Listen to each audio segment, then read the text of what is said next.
بسم اللہ الرحمن الرحیم۔ اللہ کی پہچان کا 10واں باب خشیت الہی۔ مرکزی نکات ہیں: خشیت کی اہمیت، خشیت کی تاکید، خشیت کی قسمیں، خوف خدا کے واقعات، خوف خدا کے فوائد، خشیت پیدا کرنے والے مضامین، عظمت الہی حیات رسول و صحابہ میں خشیت پیدا کرنے کی تدبیریں۔ ارشاد باری تعالیٰ ہے: الم یأن للذین آمنوا ان تخشع قلوبهم لذکر اللہ، الحدید 16۔ کیا ایمان والوں کے لیے اب تک اس کا وقت نہیں آیا کہ ان کے دل اللہ کی یاد کے آگے بچ جائیں؟ خشوع، دل میں اللہ کی ایسی عظمت و ہیبت و محبت کہ اس کی ناراضگی کے تصور سے دل کانپ اٹھے۔ خشوع کی مثال ریت کے ٹیلے اور چونے کی ڈلی ہے۔ علم یعنی کا مطلب ہے کہ خشیت کا عمل تو پہلے ہی ہو جانا تھا۔ امام رازی فرماتے ہیں: ان المؤمن لا یکون مؤمنا فی الحقیقت الا مع خشوع القلب۔ مومن اس وقت تک حقیقی مومن نہیں جب تک کہ دل میں خشوع نہ ہو۔ ارشاد باری ہے: انما یخشی اللہ من عبادہ العلماء، الفاتر آیت نمبر 28۔ اللہ کے بندوں میں سے تو علم والے ہی بس اللہ سے ڈرتے ہیں۔ جتنی معرفت اور علم زیادہ ہوگا اتنا ہی خشوع ہوگا۔ امام غزالی رحمۃ اللہ علیہ فرماتے ہیں کہ جوانی میں نفس کا زور توڑنے کے لیے، خوشی میں حدود سے باہر نہ نکلنے کے لیے اور صحت مندی میں خوف خدا غالب ہونا چاہیے۔ ارشاد نبوی ہے: الایمان بین الخوف والرجاء، ایمان امید اور خوف کے درمیان ہے۔ حزن کہتے ہیں اندر کے غم کو، اور خوف کہتے ہیں باہر کے ڈر کو۔ حزن کی وجہ سے کھانا پینا چھوٹ جاتا ہے، جیسے کسی ماں کا بیٹا فوت ہو جائے، کوئی بچہ امتحان میں فیل ہو جائے تو کھانا کھانے کو دل نہیں کرتا، اور جب دل میں اللہ کا خوف ہوتا ہے تو جسم کے گناہوں کا صدور ختم ہو جاتا ہے۔ دودھ کے پیالے کی حفاظت۔ ایک شخص ایک بزرگ سے کہنے لگا: میں نگاہوں کو غیر محرم عورتوں سے نہیں بچا سکتا۔ انہوں نے اس کے ہاتھ میں دودھ کا پیالہ دے کر فرمایا کہ بازار سے گزر کر فلاں بزرگ تک اسے پہنچانا، اور ایک آدمی اس کے ساتھ کر دیا کہ ایک قطرہ بھی نیچے گرے تو یہ اسے جوتے مارے۔ وہ پیالے پر نظریں جما کر چلتا رہا کہ کہیں گر نہ جائے۔ دودھ پہنچا کر خوشی خوشی واپس آیا تو حضرت نے پوچھا: بازار میں کتنے چہرے دیکھے؟ اس نے کہا: دودھ کے گرنے کے ڈر سے ادھر دھیان ہی نہ گیا۔ حضرت نے فرمایا: اللہ والوں کو بھی ہر وقت فکر رہتی ہے کہ کوئی گناہ ہو جائے تو اللہ تعالیٰ مخلوق کے سامنے رسوا فرما دیں گے۔ حضرت عبداللہ سے روایت ہے کہ حضور اکرم صلی اللہ علیہ وسلم نے فرمایا: تضرعوا وابکوا فإن السماوات والارض والشمس والقمر والنجوم یبکون من خشیۃ اللہ۔ آہوزاری کرو اور رو، کیونکہ آسمان، زمین، سورج، چاند اور تارے سبھی اللہ کے خوف سے روتے ہیں۔ واللہ لو تعلمون ما اعلم لبکیتم کثیرا ولضحکتم قلیلا۔ اللہ کی قسم، جو میں جانتا ہوں اگر وہ تم جان لو تو ضرور کثرت سے رویا کرو گے، اور کم ہی ہنسو گے، اور بستروں میں عورتوں سے لذت نہ لوگے، اور آہیں بھرتے ہوئے جنگلات میں نکل جاؤ گے۔ آسمان میں 4 انگل جگہ ایسی نہیں جہاں کوئی فرشتہ خوف الہی سے کانپتا ہوا سجدے میں پڑا ہوا نہ ہو۔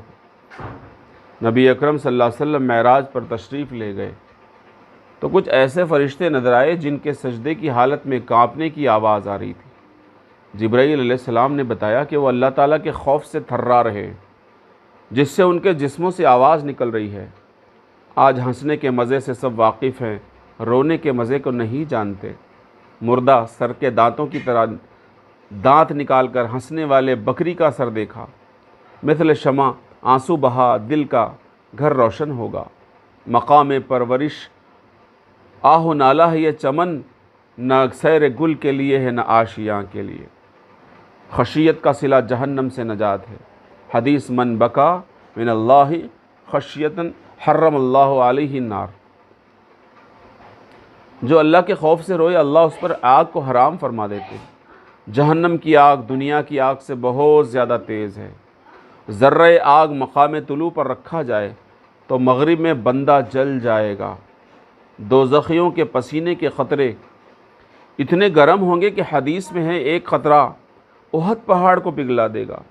حدیث میں ہے دوزخ کی آگ کو ہزاروں سال بھڑکایا گیا، 1000 سال بھڑکایا گیا، سرخ ہو گئی، پھر حکم ہوا 1000 سال جلایا گیا، سفید ہو گئی، پھر 1000 سال جلایا گیا، کالی ہو گئی۔ اب جہنم کی آگ کالی ہے۔ عام آگ سرخ ہے، نیوکلیئر بھٹی کی آگ سفید ہوتی ہے اور بلیک ہول کی آگ کالی ہے۔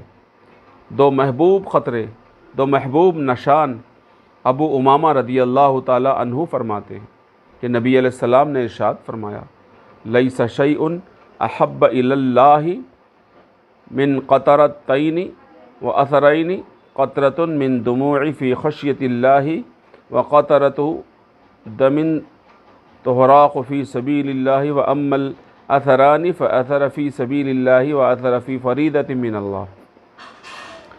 کوئی بھی چیز اللہ کو 2 قطروں سے زیادہ اور 2 نشانوں سے زیادہ پسندیدہ نہیں۔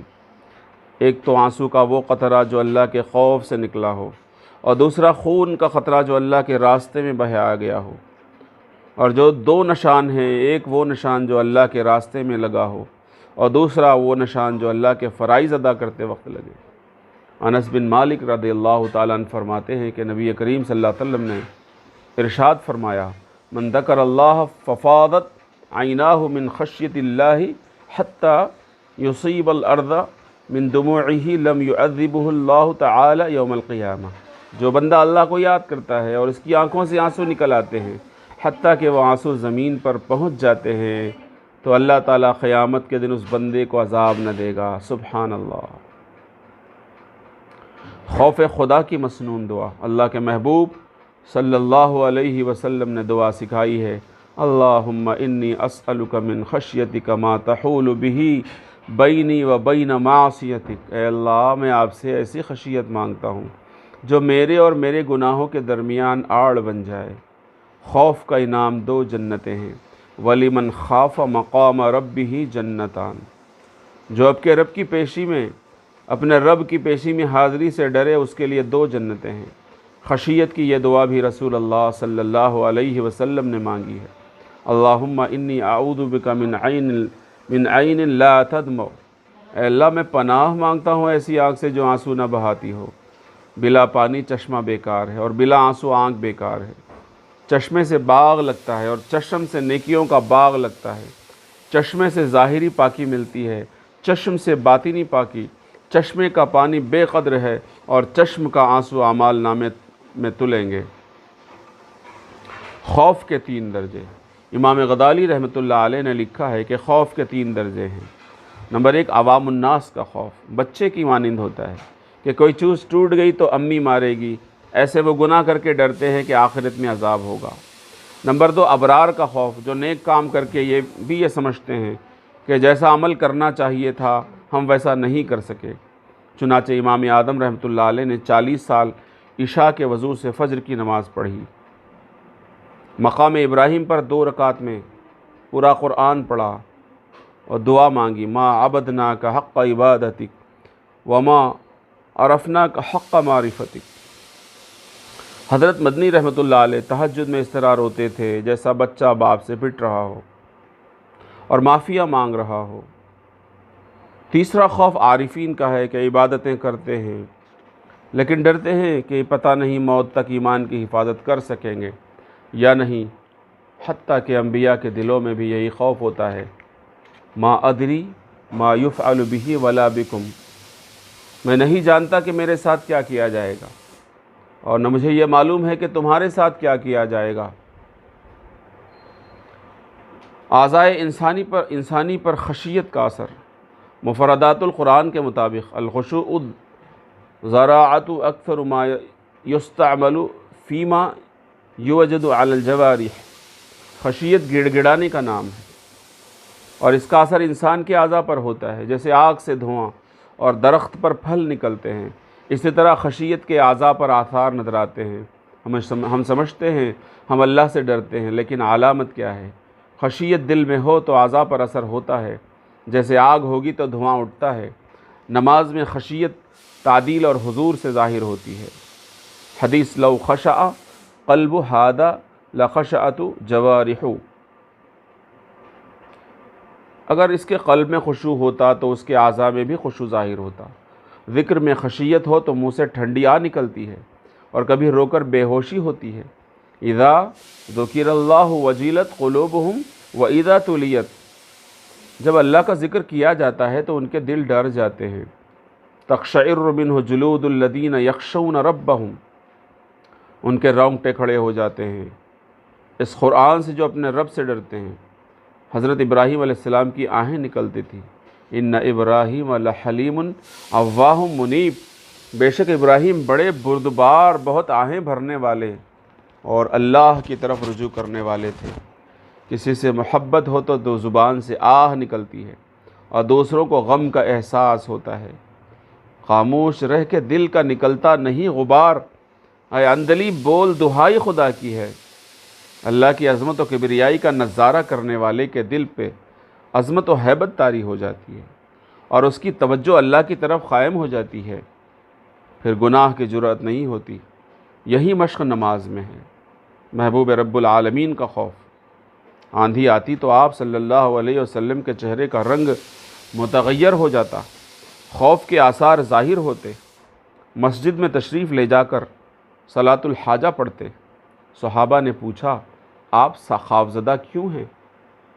تو فرمایا، پہلی امتوں پر بھی اسی طرح بادل بھیجے گئے، وہ سمجھے بارش برسے گی مگر پتھروں کی بارش برسا کر انہیں تہس نہس کر دیا گیا۔ جب تک آندھی بند نہ ہو صحابہ رضی اللہ تعالی عنہم اپنے گھروں کو نہیں جاتے تھے۔ سیدنا ابوبکر صدیق رضی اللہ تعالی عنہ کا خوف، ان کے خوف کا یہ عالم تھا کہ ڈرتے کانپتے ہوئے کہتے تھے، کاش میری ماں نے مجھے جناح نہ ہوتا، میں گھاس کا تنکا ہوتا یا کوئی پرندہ ہوتا یا کسی مومن کے بدن کا بال ہوتا۔ ڈرتے تھے کہ پتہ نہیں ہمارے ساتھ کیا معاملہ ہو جائے۔ حضرت عمر رضی اللہ تعالی عنہ اور خوف خدا۔ حضرت عمر رضی اللہ تعالی عنہ امامت کرتے ہوئے اتنا روتے تھے کہ عبداللہ بن شداد فرماتے ہیں کہ میں آخری صف میں تھا اور حضرت عمر رضی اللہ تعالیٰ عنہ پڑھ رہے تھے، انما اشکو بثی وحزنی الی اللہ، میں اپنے رنج و غم کی فریاد تم سے نہیں صرف اللہ سے کرتا ہوں، اور رونے کی آواز آخری صف تک آ رہی تھی۔ ایک مرتبہ آپ کو پانی کے بجائے شربت پینے کے لیے دیا گیا تو روتے ہوئے فرمایا کہ ایسا نہ ہو کہ عمر ابن الخطاب سے کہہ دیا جائے، اذهبتم طیباتکم فی حیاتکم الدنیا واستمتعتم بها، کہ تم اپنی نعمتیں دنیا کے اندر لوٹ چکے ہو اور تم نے اپنے خوب مزے اڑائے، ایسا نہ ہو کہ نعمتیں نیکیوں کا اجر بن کر دنیا میں ہی مل رہی ہیں۔ سیدہ عائشہ رضی اللہ تعالی عنہا کے دل میں خشیت الہی۔ سیدہ عائشہ صدیقہ رضی اللہ تعالی عنہا نے ایک مرتبہ پوری رات یہ آیت پڑھتے ہوئے گزار دی، وَبَدَأَ لَهُم مِّنَ اللَّهِ مَا لَمْ يَكُونُوا يَحْتَسِبُونَ، الزمر 39، کہ اللہ کی طرف سے ایسا معاملہ پیش آئے گا جس کا ان کو گمان بھی نہ ہوگا، حالانکہ یہ آیت کفار کے لیے ہے۔ اللہ تعالیٰ کی جلالت شان کا خوف۔ ایک صحابی رضی اللہ تعالی عنہ رو رہے تھے تو کسی نے پوچھا، کیوں رو رہے ہیں؟ کہنے لگے، اللہ کی جلالت شان کی وجہ سے۔ پوچھا، کیا کوئی گناہ ہو گیا ہے؟ ان صحابی نے گندم کا ایک دانہ اٹھایا اور قسم کھا کر کہا کہ میرے گناہوں کا وزن اس دانے کے برابر بھی نہیں ہے۔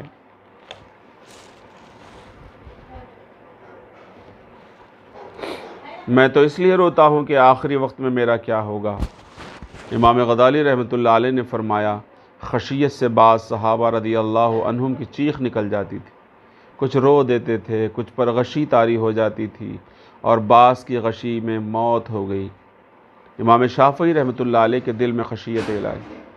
امام شافعی رحمۃ اللہ علیہ نے ایک مرتبہ آیت سنی، ھذا یوم لا ینطقون ولا یؤذن لهم فیعتذرون، المرسلات 35-36، سنتے ہی بے ہوش ہو گئے۔ علی بن فضیل کے دل میں خشیت الہی۔ فضیل بن عیاض کے بیٹے علی بن فضیل عذاب کی آیتیں سنتے تو بے ہوش ہو جاتے تھے۔ ایک مرتبہ ان کے سامنے قاری صاحب نے پڑھا، یوم یقوم الناس لرب العالمین، کہ وہ ایسا دن ہوگا کہ انسان اپنے پروردگار کے سامنے کھڑے کیے جائیں گے۔ اسی وقت بے ہوش ہو کر گر گئے۔ پلکوں کے بال کی گواہی۔ قیامت کے دن ایک آدمی اپنے گناہوں پر نادم ہوگا، اس کی شفاعت کرنے والا کوئی نہ ہوگا۔ حدیث میں ہے کہ اس کی پلکوں کا بال گواہی دے گا کہ اے رب، یہ دنیا میں آپ کے خوف کی وجہ سے رویا تھا، اس کی بخشش کر دی جائے گی۔ لمحہ فکریہ میرے دوستو، یہ واقعات معمولی نہیں ہے کہ ہم ایک کان سے سن کر دوسرے کان سے نکال دیں، بلکہ یہ ہمیں کچھ سبق دیتے ہیں۔ ہمارے دل میں بھی اللہ کا خوف ہونا چاہیے تاکہ ہم گناہوں سے بچ سکیں۔ حیرت کی بات ہے کہ 2-4 سال کا بچہ بھی پاس ہو تو نوجوان فحش حرکات نہیں کرے گا، لیکن تنہائی میں معلوم نہیں کیا کیا کرے گا۔ آخر خوف کب تک؟ ارشاد خداوندی ہے ام منکم الا واردھا کان علی ربک حتما مقضیا، اور جو کوئی بھی تم میں سے ہے اسے جہنم کے اوپر پلسرات پر سے گزرنا ہے۔ یہ تیرے رب کے نزدیک حتمی اور فیصلہ شدہ بات ہے۔ ثم ننجی الذین اتقوا ونذر الظالمین فیہا جثیا، مریم 71-72۔ پھر ہم متقی لوگوں کو نجات دے دیں گے اور جو ظالم گنہگار ہوں گے ان کو اوندھے منہ جہنم میں گرا دیں گے۔ پتہ چلا جب تک انسان پلسرات سے نہیں گزرے گا امن میں نہیں ہوگا۔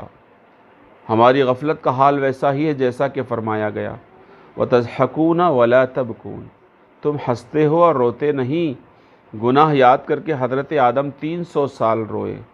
دنیا میں شرما لو ورنہ آخرت میں شرمندگی ہوگی۔ وَلَوْ تَرَىٰ إِذِ الْمُجْرِمُونَ نَاكِسُو رُؤُوسِهِمْ عِنْدَ رَبِّهِمْ السَّجْدَةُ 12۔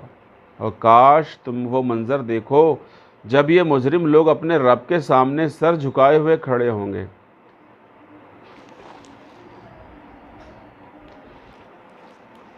مکھی کے برابر آنسو کے خطرے پر بھی مغفرت ہوگی۔ ھذا عتیق اللہ بشعرہ، یہ اللہ کا آزاد کردہ ہے اپنی پلک کے آنسو کی وجہ سے۔ انسان کا دل مثل زمین ہے، محنت نہ ہو تو بنجر ہو جاتا ہے۔ فطال علیہم الامد، ان پر لمبی مدت گزری تو ان کے دل سخت ہو گئے۔ خطرے خطرے سے پتھر میں بھی راستہ ہو جاتا ہے، رونے سے دل کی سختی دور ہوتی ہے۔ اللہ تعالیٰ سے محبت اور خشیت رکھنے والے مومن کی زندگی میں ہمیشہ رونا ہے۔ مبتدی بھی منتہی بھی آج رو لو، کس میں دم ہے کہ کہے میرے گناہ نہیں ہیں۔ رب کریم اعتراف جرم کرتے ہیں، ہماری عبادتوں کو نہ دیکھنا، فضل و کرم کا معاملہ کرنا۔ اگر آپ عدل کریں تو ہم ڈوب جائیں گے، ذلیل و خوار ہو جائیں گے۔